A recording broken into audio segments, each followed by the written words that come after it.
will be speaking to Ed Davey. You'll know him as the Lib Dem leader. He was also in government as the former Energy Environment Secretary. And so we want to ask him his views on how you deal with climate change in a Trump world. Well, we're joined now by Sir Ed Davey, the leader of the Liberal Democrats, and of course he was Energy Secretary in the coalition government. Ed, in terms of what's happening at COP, and obviously it's got the backdrop of the incoming Trump presidency, how much progress do you think it's actually going to be able to make in terms of our climate ambitions? Well, to be honest, no one really thought Baku was a key COP.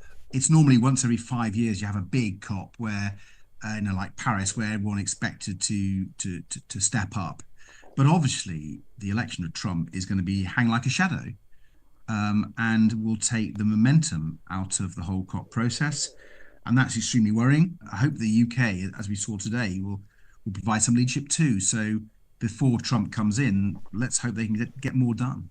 Did you like what you heard from Keir Starmer today? I mean, I guess there are two schools of thought. Either you're kind of, pissing in the wind slightly, given that Trump's coming in, or else there is even more necessity to start creating a framework that outlasts whatever happens in the next 4 years. Where are you?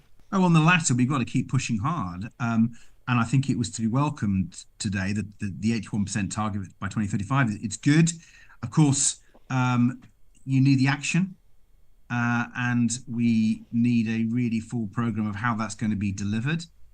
And maybe they'll be setting out some of that during the next few weeks in Baku. That's important if we are going to regain the leadership that we once had on climate change negotiations, and indeed filling the vacuum that we suspect the Trump presidency will leave. Just on Trump, when Trump was elected last week, notice that you put out a statement which was pretty critical. I mean, you said this is a dark, dark day for people around the globe. And you finished it by saying, now more than ever, we must stand up for the core liberal values of equality, democracy, human rights and the rule of law at home and around the world.